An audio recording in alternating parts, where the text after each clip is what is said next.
Talk show میں پہلے میاں صاحب کی ناہلی تو ختم کرا لیں. آج بھی ان کو بڑے, اگر میرے ساتھ کوئی آیا آج ٹاک شو میں تو ان کو بڑے پیار سے بتاؤں گی جی کرا لی, اور بتائیں اور کوئی حکم ہمارے لائق تو ہمارے دشمنوں کو خبر ہو. ان کو آپ کو پتا نا, ان کو انٹرویوز کو کوٹ کرنے کا بڑا شوق تھا. اس انٹرویو کے اندر بھی جو ہے اس دور میں میاں صاحب پبلک آفس ہولڈر بھی نہیں تھے, وہ جلا وطن تھے. تو یہ اس جو ہیرے نہیں ٹی آئی ٹی کے چنے تھے اس وقت ہماری عدلیہ نے, یہ کیا کسی اور گولا سے آئے ہیں, یہ پاکستان میں رہتے نہیں ہیں کیا, ان میں سے کوئی ایک شرم کھا کے معافی مانگے گا؟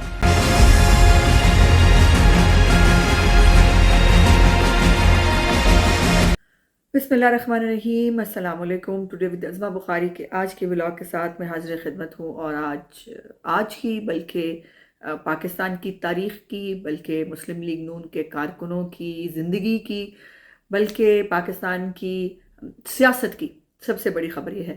کہ میاں محمد نواز شریف صاحب کو الحمدللہ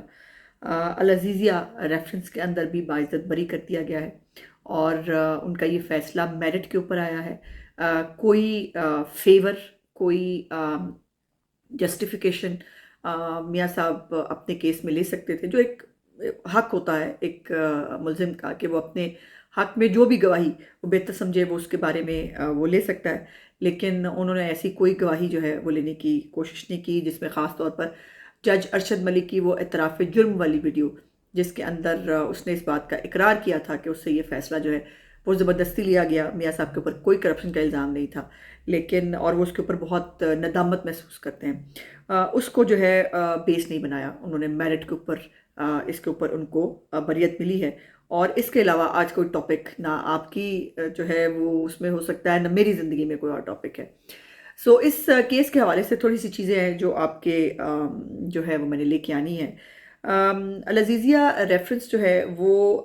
بے نامی جائیداد کے متعلق تھا, کہ جس کے اندر یہ الزام تھا کہ جو میاں نواز شریف صاحب ہیں وہ پبلک آفس ہولڈر تھے, اور جو اثاثے انہوں نے بنائے یا جو ان کے زیر کفالت لوگ تھے, یعنی ان کے بچے جو ڈیپینڈنٹ ہوتے ہیں, ان کی اگر کوئی بے نامی جائیداد ہے تو اس کا کیس جو ہے وہ اس کے اوپر چلتا ہے, اس پبلک آفس ہولڈر کے اوپر. تو پروسیکیوشن نے ثابت کرنا تھا کہ میاں صاحب جو ہے پبلک آفس ہولڈر تھے, انہوں نے آمدن اور اثاثوں کی قیمت بتانا تھی. پروسیکیوشن نے یہ بھی ثابت کرنا تھا کہ جو اثاثے جن کے نام پر ہیں وہ اس وقت میاں صاحب کے زیر کفالت تھے, اور وہ حسن اور حسین نواز صاحب تھے,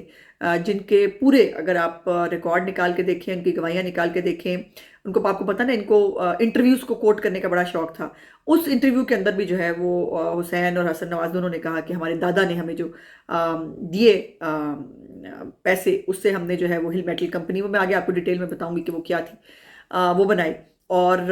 یہ اور پھر یہ ہے کہ یہ جس دور میں بنی وہ بھی میں آپ کو ڈیٹیل سے بتاتی ہوں. اس دور میں میاں صاحب پبلک آفس ہولڈر بھی نہیں تھے, وہ جلا وطن تھے. تو یہ اس دور میں بنائی ہوئی جو کمپنی ہے اس کے اوپر میاں صاحب کو جو ہے وہ ان کے اوپر کیس بنایا گیا. سو پروسیکیوشن جو ہے اس نے یہ بھی ثابت کرنا تھا کہ بے نامی جائیداد بنائی گئی, اور اس کے مطابق اگر کوئی ثبوت تھے تو وہ بھی آمدن سے زائد اثاثوں کے انہوں نے دینے تھے. لیکن ایسا کوئی بھی کاغذ یہ جمع نہیں کرا سکے جس کے اندر ملکیت کا کوئی ثبوت ہو, کوئی ایسی چیز ہو جس کے اندر, اور یہ بھی میں آپ کو بتاؤں جب آمدن سے زائد اثاثوں کا کیس بنتا ہے یا بے نامی جائیداد کا کیس ہے تو اس کے اندر بارے ثبوت یعنی برڈن آف پروف جو ہے وہ پھر پروسیکیوشن کے اوپر ہوتا ہے. یعنی جو الزام لگا رہا ہے اس نے ثابت کرنا ہے آمدن یہ تھی, اثاثہ یہ تھا, اور بے نامی جائیداد جو ہے اگر بنائی گئی ہے تو بے نامی جائیداد کیسے بے نامی تھی اور اس کا ملزم سے کیا کانٹیکٹ بنتا ہے. تو اس حوالے سے یہ جو ہے وہ کیس تھا, اور ان کا یہ بھی کیس تھا کہ جی یہ کرپٹ پریکٹسز کا پیسہ تھا جو سعودی عرب سے جو ہے وہ رقم بھجوائی گئی تھی. اور اس کے اوپر جو سب سے بڑی انٹرسٹنگ بات تھی وہ یہ تھی کہ واجد ضیاء جو ہیرے نہیں ٹی آئی ٹی کے چنے تھے اس وقت ہماری عدلیہ نے, انہوں نے جو جی آئی ٹی ہیرو پہ مشتمل بنائی تھی, اس میں سے جو سب سے بڑا کوہ نور ہیرا تھا جو تھا واجد ضیاء, اس واجد ضیاء جو ہے اس نے انالیسز کیا,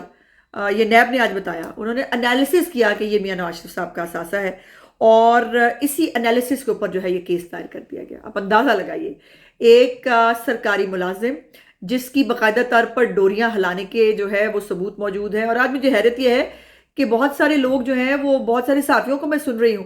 دیکھیں نا جی ٹویٹ بھی کر رہے ہیں نیب یا کل غلط تھا یا آج غلط ہے, دونوں طرف نہیں ہو سکتا. تو بھائی نیب غلط کل تھا, یہ کس کو نہیں پتا کہ نیب کل غلط تھا؟ یہ کیا کسی اور گولا سے آئے ہیں؟ یہ پاکستان میں رہتے نہیں ہیں؟ یا ان کو جو فیض حمید کی محنت تھی، جس کے لیے وہ ججوں کے گھر جا جا کے بھی محنت کر رہا تھا شوکت صدیقی صاحب کے، کہ سزا جو ہے وہ اپیل میں فیصلہ برقرار ضرور رکھنا ہے، ہم نے بڑی محنت کی ہے یہ، اور جس طرح سے وہ سرینا کے اندر لفافے آ رہے تھے جنہ سے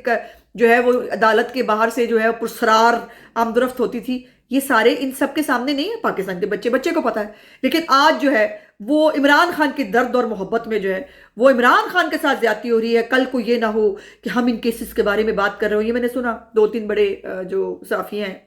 ان کا مطلب بس بندہ پوچھے کہ کیا عمران خان کے اوپر جو ہے وہ کسی بے نامی جائیداد کا کیس ہے، یا اس کے اوپر یہ کیس ہے کہ جو یہ کرپشن کا الزام نہیں ہے، لیکن آپ نے جو ہے وہ ہم نے ان کے اوپر جو ہے وہ عمران خان کے اوپر کیس بنا دیا، اس کو القاعدہ ٹرسٹ کا 190 ملین پاؤنڈ کا پوری کیبنٹ کے سامنے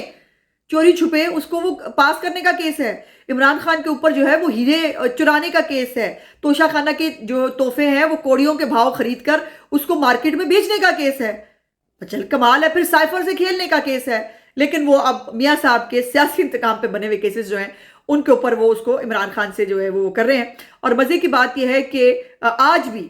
وہ ان کو نواز شریف صاحب کے بنے ہوئے کیسز کے اوپر، اور پھر میڈیا کا ایک بڑا حصہ جو اس پوری پلاننگ کے اندر استعمال ہوا، جس میڈیا کے ایک بڑے حصے نے، ان کے بڑے بڑے جو جہیت صحافی ہیں، انہوں نے باقاعدہ طور پر اس میڈیا ٹرائل کے اندر اپنا حصہ ڈالا، اور حصہ ڈالنے کے بعد جو ایک پروپیگنڈا مہم جو انہوں نے چلائی میاں صاحب کے خلاف کیا، ان میں سے کوئی ایک شرم کھا کے معافی مانگے گا؟ یا وہ جو نیب کے لوگ جنہوں نے باجوہ کے کہنے پر یا فیض حمید کے یا جس کے بھی کہنے پر یہ تمام کیسز بنائے تھے، کیا وہ معافی مانگیں گے؟ یا وہ جو ایکس چیف جسٹسز ہیں جو انصاف کی بڑی کرسی پہ بیٹھتے ہیں اور جنہوں نے ایک باقاعدہ طور پر ایک مہم کا حصہ بن کے میاں صاحب کو سزائیں دی، کیا وہ معافی مانگیں گے؟ ان سب کی معافی بنتی ہے پاکستان کی قوم سے، میاں صاحب سے، کہ ہم نے آپ کے اوپر جو ایک پلانٹڈ اور ایک کیمپین تھی منظم، ہم اس کا کہیں نہ کہیں پارٹ اینڈ پارسل ہوئے، لیکن بجائے شرم کھانے کے، بجائے ٹی وی پر آ کر معافی مانگنے کے، ابھی بھی جو ہے وہ اور جسٹیفیکیشنز دے رہے ہیں۔ بہرحال ان کا تو کیا ہی کہا جا سکتا ہے۔ لیکن وہ چیزیں صاحب جو ہے انہوں نے کہا کیس کے دوران، انہوں نے کہا واجد ضیاء تو خود مان رہا ہے کہ ملکیت ثابت کرنے کا کوئی ثبوت ہی نہیں ہے۔ تو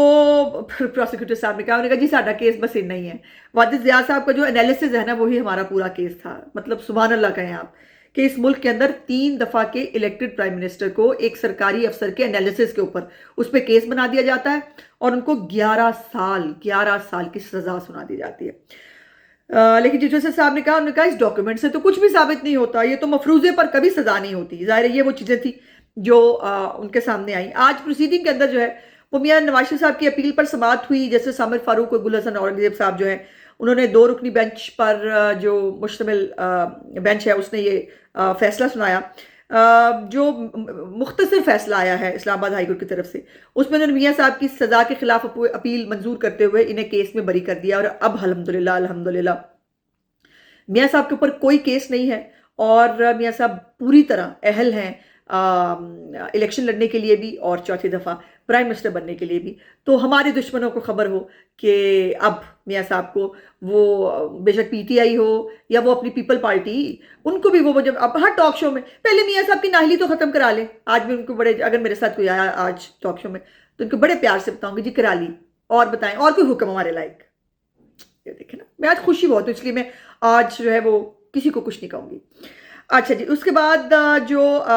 6 جولائی 2018 کو اسلام آباد کی احتساب عدالت نے ایون فیلڈ ریفرنس میں میاں نواز شریف صاحب کو 11 سال کی قید جو ہے وہ سنائی تھی، اور 24 دسمبر 2018 کو اسلام آباد کی احتساب عدالت نے میاں نواز شریف صاحب کو العزیزیہ ریفرنس میں 7 سال قید اور جرمانے کی سزا سنائی تھی۔ تو اس کے بعد رواں سال 26 اکتوبر کو اسلام آباد ہائی کورٹ جو ہے انہوں نے اپیلیں بحال کر دی تھی میاں صاحب کی، اور انہوں نے کہا کہ اپیلوں کے اوپر آپ اب اپنی جو ہے وہ گزارشات ہمیں بتا سکتے ہیں۔ اور اس کے اوپر کیس یہ تھا کہ جی العزیزیہ اسٹیل مل جو ہے وہ سعودی عرب میں 2001 میں جلا وطنی کے دوران، مطلب یہ اندازہ لگا ہے آفس ہولڈر جو ہیں وہ کہہ رہے ہیں اس وقت جب وہ جلا وطن تھے، اور کس طرح سے جلا وطنی تھی ان کی، اور مشرف نے ان کے اوپر کیا کیا مظالم نہیں ڈھائے تھے، یہ پوری دنیا کو معلوم ہے۔ 2001 میں جلا وطنی کے دوران نواز شریف کے صاحبزادے حسین نواز نے قائم کی، جس کے بعد 2005 میں ہل میٹل کمپنی جو ہے وہ اس اسٹیل مل کے جو ہے وہ اس میں بنائی گئی، اور ریفرنس میں نیب نے الزام لگایا تھا کہ اسٹیل مل اور ہل میٹل کمپنی جو ہے اس کے اصل مالک نواز شریف تھے، اور جی آئی ٹی نے اپنی رپورٹ میں کہا تھا کہ میاں نواز شریف نے ہل میٹل سے بطور گفٹ 97% فوائد حاصل کیے ہیں، بطور کمپنی عہدیدار تنخواہ بھی حاصل کی ہے، اور اس کمپنی سے متعلق ان کے پاس اقامہ بھی تھا۔ 3 چیزیں۔ ایک انہوں نے کہا کہ جی اس کے اوپر جو منافع یا نفع آتا رہا ہے وہ ان کے بیٹے جو ہے اپنے والد صاحب کو بھیجتے رہے ہیں، اس میں کیا گناہ کی بات ہے؟ یہ جو بھی حق حلال سے جو ہے نا وہ ہوتے ہیں نا بچے جو روٹی کھلا کے کیے جاتے ہیں، وہ اپنے والدین کی اتنے ہی فرما بردار ہوتے ہیں، اور وہ آج بھی آپ کے ہمارے خاندانوں میں یہ روایت ہے کہ جو بھی اپنی آمدن ہوتی ہے وہ اپنے بڑوں کے جو ہے وہ ہاتھ پہ رکھی جاتی ہے۔ تو یہ جی بڑا قصور ہے کہ حسین نواز جو کما رہے تھے وہ اپنے والد صاحب کو کیوں دے رہے تھے، نمبر 1۔ نمبر 2 یہ ہے کہ انہوں نے اس کمپنی سے بطور عہدیدار جو ہے وہ تنخواہ بھی حاصل کیا۔ یہ کیسے جرم ہے جی؟ اگر اپنے بیٹے کی کمپنی کے اندر انہوں نے کوئی تنخواہ لی ہے، اور تیسرا الزام بھی اس کے ساتھ ہے کہ یہ اقامہ بھی تھا اس کمپنی کے اس کے اوپر، اب یہ اس سے آپ اندازہ لگا لیجئے، الزام یا تو لگاتے نا کہ میاں صاحب نے فلانے کیس میں کرپشن کی خدا نخواستہ، یا ان کے جو ہے وہ کک بیکس کے ریکارڈ اور چیزیں موجود ہیں، یہ والا پیسہ یہاں اس کرپشن سے چوری کر کے انہوں نے پاکستان سے باہر بھجوایا اور وہاں سے کمپنی بنائی، پھر تو کوئی کیس بنتا ہے۔ ضلع وطنی کے اندر جہاں مشرف ان کے پورے خاندان کے خلاف جو ہے ان کی جائیدادیں بیچ چکا تھا، ان کے گھروں پہ قبضے، گھر جو میاں صاحب کا اس کو جہاں مانیٹی آفس ہے وہ تک نواز شریف صاحب اس نے مشرف نے اپنے قبضے میں کر لیا تھا، اور اس کو جو ہے وہ ان کی تمام پراپرٹیز، ان کے فیکٹریاں جو ہیں ان کو تمام کو ضبط کر لیا تھا۔ تو یہ جو ہے یہ الزامات تھے ان کے اوپر، اور ان الزامات کے اوپر جو ہے ان کو 7 سال قید اور 10 سال کے لیے کسی بھی عوامی عہدے پر فائز ہونے پر پابندی عائد کی گئی تھی، اس کے ساتھ تمام جائیداد ضبط کرنا اور 4.25 ارب روپے کا جرمانہ عائد کیا گیا تھا۔ اندازہ لگائیے کہ وہ ثبوت جو ہونے چاہیے تھے، جس کیس بننا چاہیے تھا، اس کے اوپر ایک مفروضے پہ قائم ایک فیک سیاسی انتقام پہ مبنی کیس جو ہے اس کو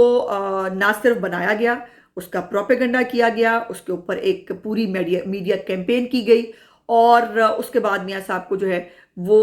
سزا سنائی گئی کہ وہ عوامی عہدے پہ بھی نہیں رہیں گے، وہ جیل میں بھی جائیں گے، وہ جائیداد بھی بیچ دیں گے، وہ جرمانہ بھی ادا کریں گے۔ اور آج جب اس اپیل کے فیکٹ سامنے آئے ہیں، اور یہ بات ذہن میں رکھیے کہ میاں صاحب نے ارشد ملک کی ویڈیو کے اوپر فیصلہ نہیں لیا، انہوں نے حقائق کے اوپر، میرٹ کے اوپر فیصلہ لیا ہے، اور میرٹ پہ فیصلہ کرتے ہوئے اسلام آباد ہائی کورٹ اس نتیجے پہ پہنچی ہے کہ میاں صاحب کے خلاف کوئی کیس نہیں تھا، اور یہ کیس جو ہے اس کو عمران خان کی جو ہے وہ حکومت کو لانے کے لیے اور میاں صاحب کو راہ سے ہٹانے کے لیے یہ کیس بنایا گیا تھا، اور اس کا انتقام جس کا جو اینڈ ہے وہ ایسا ہی ہونا تھا۔ اللہ پاک کے گھر دیر ہے اندھیر نہیں۔ میرا آج کا ولاگ دیکھنے کا بہت بہت شکریہ۔ انشاءاللہ اگلے ولاگ میں آپ سے بات چیت ہوگی۔ میرے چینل کو لائک، سبسکرائب اور شیئر ضرور کر دیا کیجیے۔ خدا حافظ۔